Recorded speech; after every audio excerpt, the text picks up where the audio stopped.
She owns the building she is scrubbing. She knows this because she signed the deed 14 years ago. Her name is on the title. Her money built the floors her knees are pressing into right now. And the man walking past her without a glance, the man she came here to secretly evaluate for her daughter, has no idea he just stepped over one of the wealthiest women in the city. Nobody in this building does. That is exactly how Emily Carter planned it. She has one rule. The only rule that matters on a mission like this. Watch.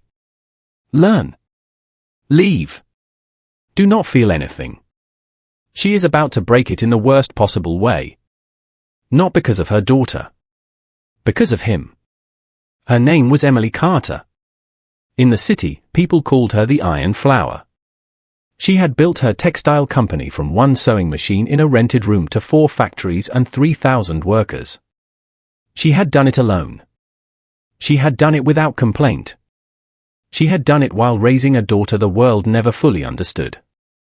Olivia was 26. Brilliant in ways that stopped people mid-sentence. She spoke 4 languages. She solved problems that made her tutors go quiet with respect. But the world looked at how she moved through it, a little differently, a little slower to warm, a little too honest for people who preferred comfortable lies, and the world looked away. Emily had watched this happen her entire life. She had watched teachers speak over Olivia's head. She had watched relatives go silent at family dinners when Olivia said something true that nobody wanted to hear. She had watched men look at her daughter with interest, then confusion, then nothing at all. She had never let Olivia see how much it broke her. 3 months ago, on an ordinary Wednesday evening, Olivia walked into Emily's study without knocking. She stood in the doorway with tears running silently down her face. Not crying. Just leaking. The way she always did when the pain was too deep for noise. She said 4 words. Mama. I am alone. Not I feel alone. Not I am scared of being alone. She said it the way Olivia said everything. Direct. Factual. Without performance. Emily crossed the room and held her daughter for a long time without speaking, because there was nothing to say that was both honest and comforting. That night, after Olivia went to bed, Emily sat alone in her study for 4 hours. She thought about Jason Reed. A man Olivia had mentioned 3 times in 1 week, which for Olivia meant something close to obsession. A construction firm owner. Comfortable but not flashy. He had met Olivia at a friend's dinner and had been sending respectful letters ever since. No pressure. No performance. Just letters. Olivia liked him. That terrified Emily. Because Emily had spent 30 years in business learning one thing above everything else. The distance between how a man presents himself and who he actually is can only be measured by watching him when he believes nobody important is watching. Nobody had watched Jason Reed. So Emily decided she would. She called a small placement agency in the city central market the next morning. She paid cash. She asked for a cleaning position. The woman behind the desk looked at Emily's posture and said nothing. Emily came back the next day dressed differently. She had one rule. The only rule that mattered. Watch. Learn. Leave. Do not feel anything. She repeated it on the drive to the complex that first morning. She repeated it while putting on the grey uniform. She repeated it while picking up the orange bucket and walking into a building full of people who looked straight through her. She was completely certain she could keep it. She was wrong. She just would not find out how wrong for another 23 days. The first 3 days, nobody spoke to her. Emily had prepared for invisibility. What she had not prepared for was how complete it would be. Workers passed her in corridors without breaking conversation. Security guards looked through her when she mopped near the entrance. A woman in a tailored suit stepped around her bucket without looking down, the way a person steps around a stone on a path. Emily scrubbed and swept and said nothing. She watched Jason from a careful distance. He arrived each morning on time, always alone. He greeted the security guard at the entrance by name and stopped to actually listen when the man answered. He moved through his building without hurry, unbothered by the noise around him. She noted everything. She felt nothing. On the third morning she was coughing. The morning dust was thick and her lungs were not used to it. She pressed her wrist against her mouth and waited for it to pass. When she looked up, Jason was standing 4 steps away. He said, "Are you all right?" Not the way busy people ask. He had stopped completely. He was waiting for an honest answer. She said she was fine. He nodded and went upstairs. 10 minutes later his junior assistant appeared with a small thermos and a paper bag. He said Mr. Jason sent this. Inside the thermos was hot ginger water. Inside the bag were 2 pieces of biscuits. Emily stood holding the thermos for a long moment. Then she put it down and went back to work. One warm gesture proved nothing about character. She needed more time. She needed to stay invisible and keep watching. But the next morning Jason stopped again. And the morning after that. By the end of the 2nd week he was stopping every day, always unhurried, always with the same ease. He called her Auntie Emily and spoke to her the way someone speaks to a person whose presence they have decided to value. He told her about a difficult client. About his younger brother who had borrowed money and gone quiet. About a dream he carried of building affordable housing in the district for families sleeping 4 to 1 room. Emily listened. She asked careful questions. She gave nothing of herself away. She was gathering information. She was doing her job. Then on the 18th day, something shifted. She arrived early and found Jason in the lobby, speaking quietly on his phone near the stairwell. His back was half turned. He did not see her. She moved toward the cleaning room and the words reached her before she could step away. He said, "She does not need to know about that. Not yet. Keep it quiet until I decide what to do." A pause. Then, "Do not let it get back to Olivia." Emily stopped moving. She stood inside the cleaning room with her hand on the door frame and her bucket on the floor. The conversation ended. She heard his footsteps move toward the elevator. He had said Olivia's name. He had said something needed to be kept from her. And his voice the whole time had been calm. Practiced. The voice of a man who had said those exact words before. Emily picked up her bucket. She went back to work. But her eyes did not leave the stairwell for the rest of the morning. Emily spent the next 2 days watching Jason differently. Before, she had been watching for goodness. Now she was watching for the shape of a lie. Goodness shows in small, unremarkable moments.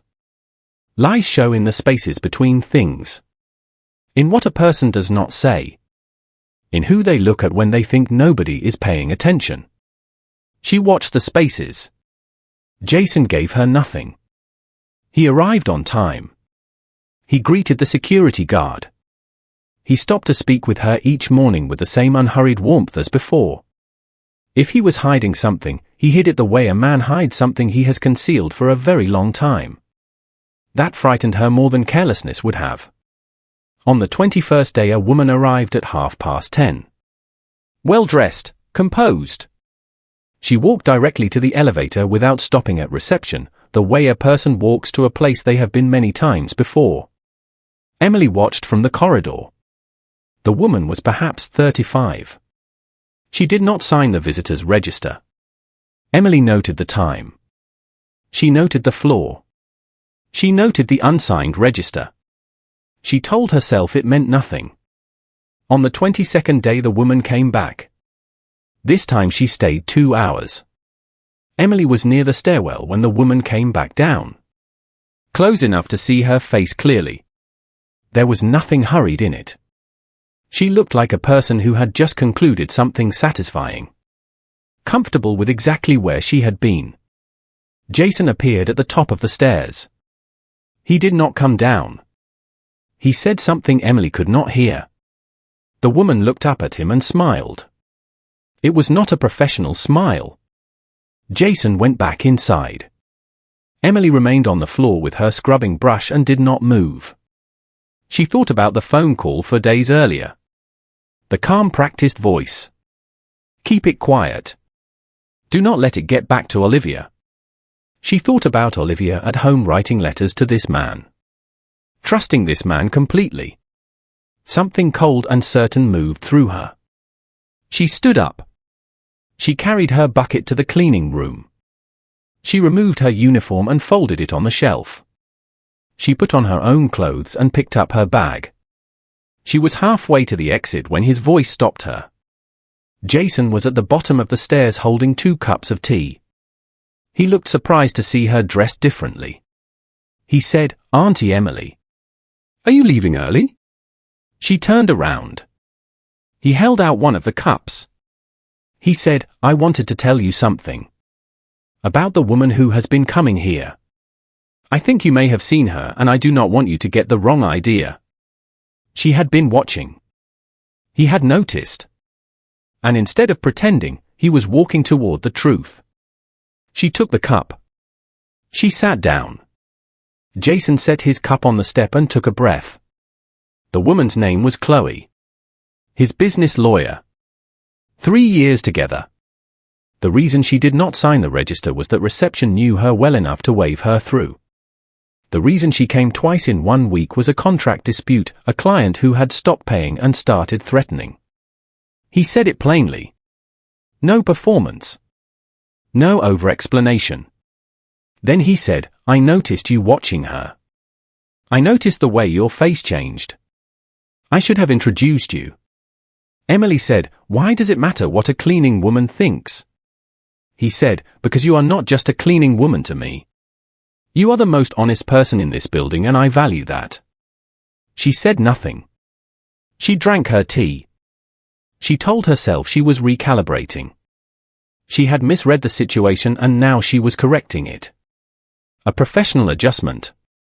But something else was happening and she knew it even as she refused to name it. The conversations deepened in the days that followed. Jason spoke the way a person speaks when they have stopped performing.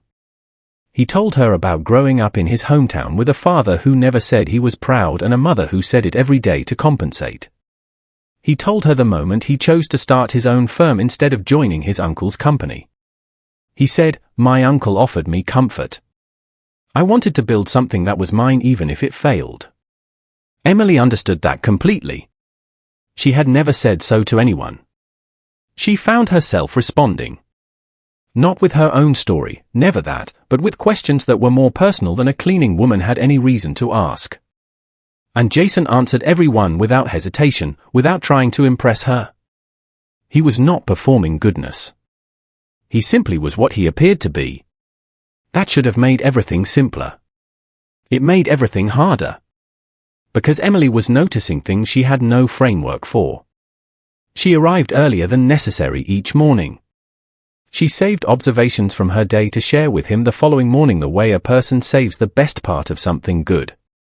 When Friday came, she spent the weekend with a low restlessness she could not explain. On Monday she stood outside the complex for 3 full minutes before walking in. Then Olivia called. Her voice was lighter than it had been in months. She said Jason had written again. She said the letter was different this time, more direct. She had read it 4 times. She said, "Mama, I think he might be real." Emily stood on the street outside Jason's building with the phone pressed to her ear. She said, "That is wonderful, Olivia." She said it clearly. Without hesitation. Then she walked inside and picked up her bucket and did not allow herself to think about what she had felt the moment her daughter said those words. She was in control. She was a mother doing a difficult thing for the right reasons. She told herself this for 4 days. On the 5th day Jason sat beside her on the steps and said, "Auntie Emily, have you ever loved someone and then talked yourself out of it because the timing was wrong?" The question landed somewhere it had no business landing. She said, "Why are you asking me this?" He looked at his hands. He said, "Because I think I am doing it right now. And I cannot tell if I am being wise or cowardly." She said, "Sometimes those are the same thing." Neither of them spoke after that for a while. The silence was not uncomfortable. That was the problem. It felt exactly like the kind that grows between two people who understand each other without needing to explain themselves. Emily stood up first. She said she had floors to clean. But when she reached the end of the corridor and looked back, Jason was still on the steps. Still. Quiet. Exactly the way Olivia sat when she was carrying something she did not yet have words for. Emily turned away. Her hands were not steady. That evening Olivia was waiting in the sitting room. She had printed Jason's latest letter and wanted to read it aloud. She did this with things that mattered to her. She read them out loud to make them real. Emily sat down. She folded her hands. She listened. The letter was 3 paragraphs. Jason had written about patience. About spending his adult life moving fast, making decisions quickly, closing deals. He wrote that Olivia had taught him something without knowing it. That her honesty, the way she said exactly what she meant without softening it for other people's comfort, had made him want to be more honest himself. He wrote, "I find myself telling the truth in places I used to be careful. I am not sure yet if that is your influence or simply what happens when a person meets someone who makes dishonesty feel shameful." Olivia lowered the page. She said, "Do you think he means it?" Emily looked at her daughter's face. The careful hope on it. The way Olivia held hope, always a little tentatively, like something she expected to be taken back. She said, "I think he does." Olivia folded the letter into its envelope. She said, "I want to meet him, Mama. Properly. Dinner here. Next week." Emily said, "Give me a little more time." Olivia said, "How much more time?" Emily said, "1 more week." Olivia looked at her for a moment. Then she nodded and went to her room. Emily sat alone in the sitting room. She had 1 week. She would use it to confirm the last thing she needed to confirm and then return to her real life and stand in her own kitchen as herself and watch her daughter meet this man properly. That was the plan. She went back the next morning. Jason was already outside when she arrived. Sitting on the steps, not standing. No tea. His phone face down beside him. He was looking at the street with the expression of a man who had been carrying something heavy through the night. Emily set her bucket down and sat beside him. She said, "You are here early." He said, "I did not sleep."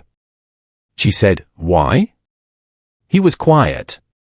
Then he said, "I need to tell you something. Because you are the only person I speak to who does not have an agenda about my life." He told her about Olivia. He said her name and Emily's whole body went still.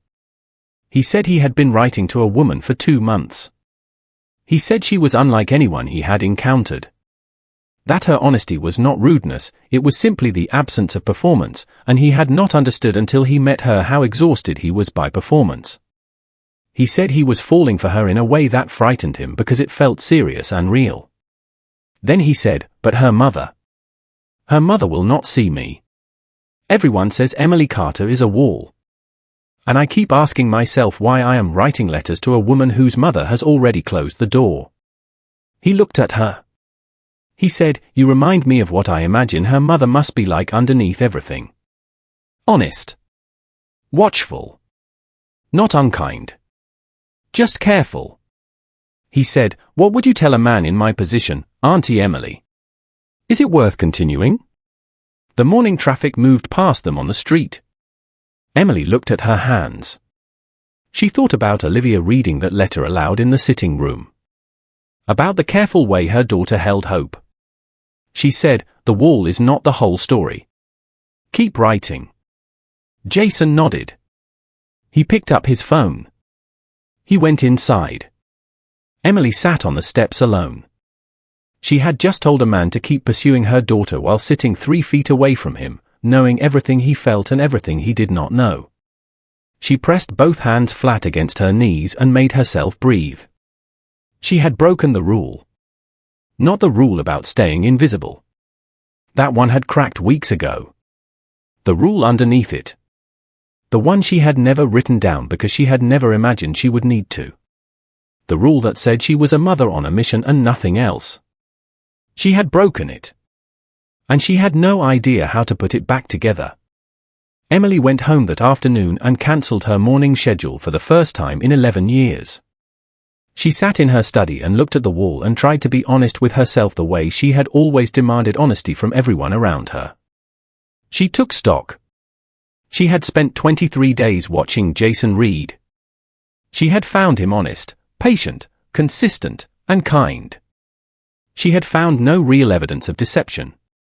She had more than enough information to make a clear recommendation. Jason Reed was a good man. Olivia should meet him. She should have felt relief. She felt nothing close to it. She picked up her phone. She looked at Olivia's name on the screen. She thought about calling and saying the dinner could be arranged for the following week. She put the phone face down on the desk. She stared at the wall. Then her assistant knocked with the afternoon correspondence and the moment passed and Emily became herself again, efficient, contained, unreachable, and she worked until 10 at night without stopping. She went back the next morning. She told herself it was to confirm one final thing.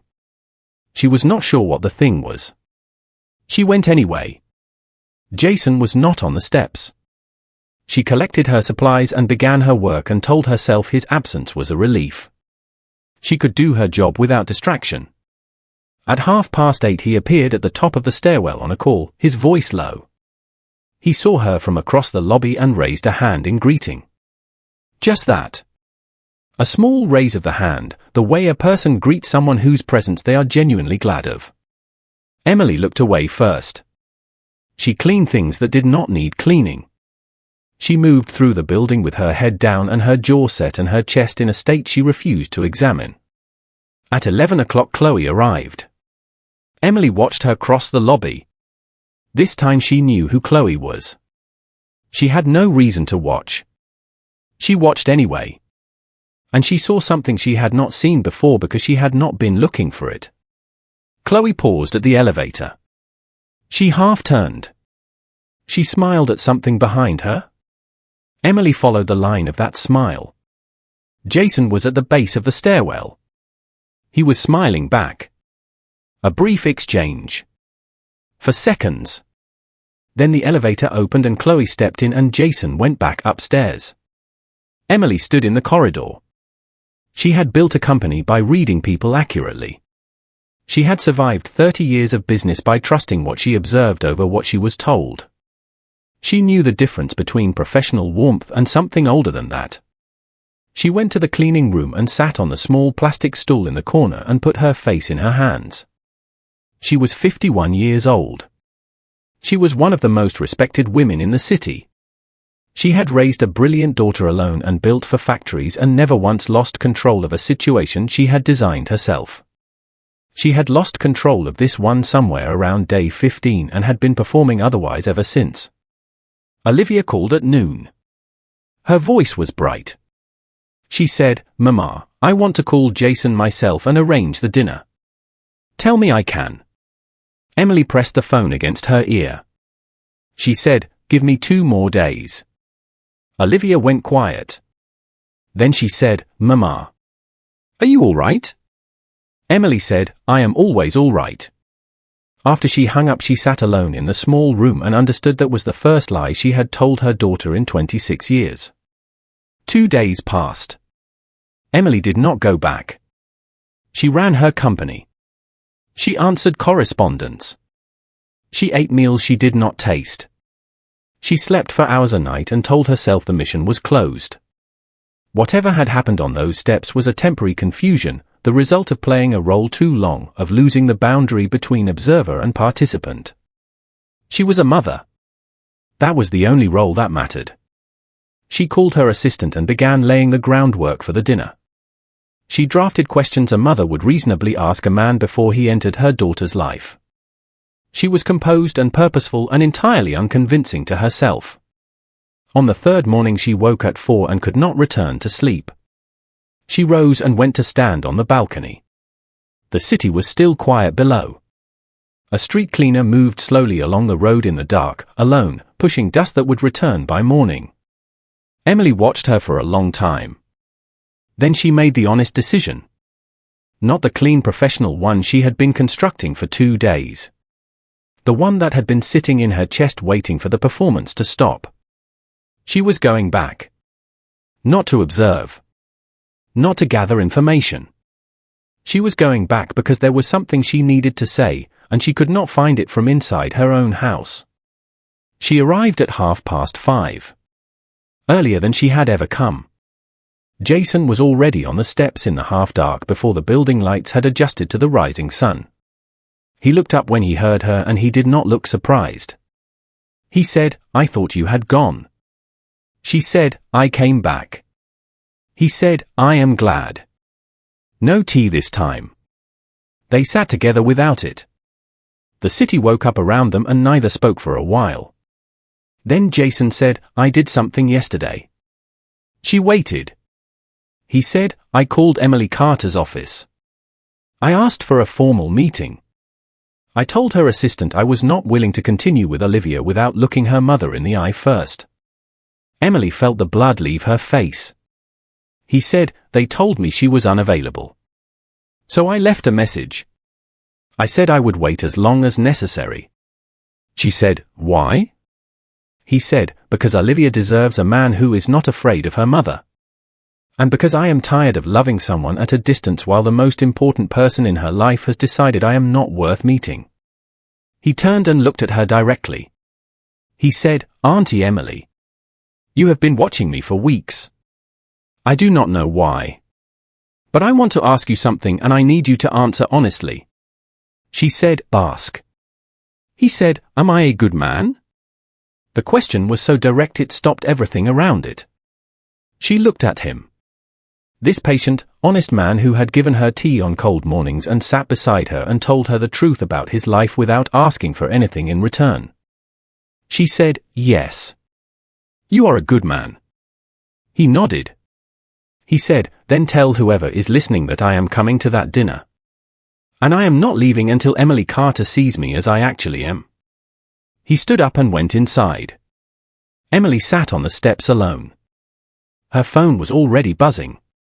Her assistant, Mr. Jason Reed, called again. "He says he will come to you directly if necessary. Shall I arrange the meeting?" Emily typed one word. "Yes." She stood up. She straightened her uniform for the last time. She picked up her bucket. She had arrived here as a mother running a careful operation. She was leaving as a woman who had nowhere left to hide. The dinner was set for a Thursday. Emily changed her dress 3 times. She stood in front of her mirror longer than she had in years. She told herself she was nervous because this dinner mattered for Olivia. That was the truth. It was not the whole truth. Jason arrived exactly on time. Simple suit.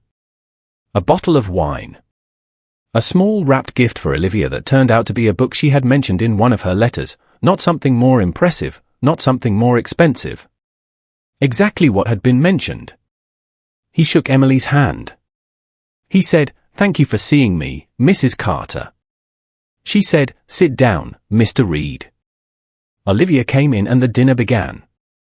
Within 10 minutes Emily could see clearly what she had already spent weeks confirming. Jason was the same man at this table as he was on those steps. He did not manage himself for the mother or perform for the daughter. He was simply present, attentive, genuinely interested in what Olivia said and how she said it. Olivia laughed twice before the soup was finished. Emily watched it all and felt something complicated and quiet moving through her that she did not allow onto her face. Then Olivia asked Jason how he managed stress. He leaned back and smiled. He said, "I talked to someone. An older woman at my office complex. A cleaner. She has never once told me what I wanted to hear. I think she is the most honest person I have met in the city." Olivia said, "That sounds like my mother." Jason said, "She reminds me exactly of what I imagined your mother must be like underneath everything." He looked down the table. His eyes found Emily's face. And something moved in her expression before she could stop it. Something small and visible to a man who had spent 23 mornings paying close attention. Jason went completely still. He looked at her eyes. Her hands on the glass. The particular way she held herself. The way she tilted her head when she was studying something. The silence lasted for seconds and felt much longer. He said very quietly, "Auntie Emily." Not a question. A recognition. Olivia looked between them. She said, "Do you two know each other?"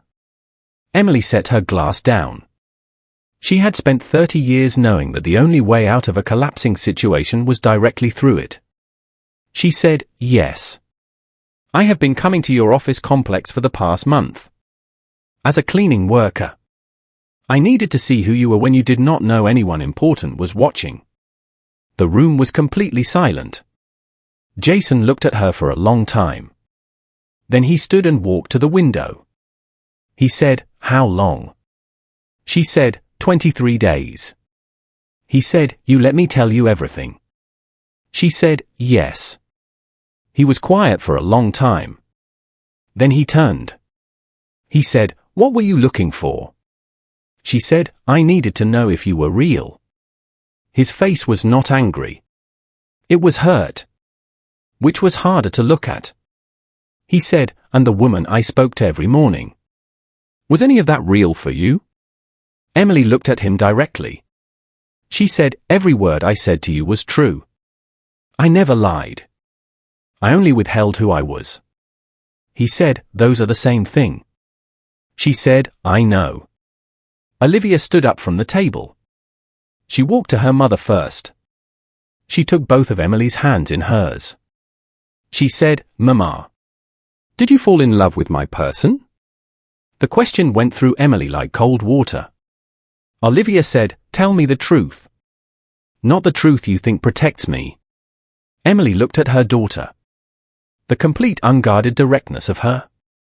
The thing everyone else found difficult and Emily had always found to be the most extraordinary thing about her child. She said, "I do not know what I felt. I only know I could not leave." Olivia nodded. She let go of her mother's hands. She walked to Jason. She said, "Did you feel something for her?" Jason looked at Olivia carefully. He said, "I felt seen by her. The same way I feel seen by you. I did not know until tonight that they were the same person." Olivia said, "Then we are all telling the truth at last." She sat back down at the table. She picked up her spoon. She said, "The food is getting cold." They did not solve everything that night. Jason went home at 9. At the door he shook Emily's hand and held it a moment longer than necessary. He said, "I am not angry. I understand why you did it. I just need time to sit with it."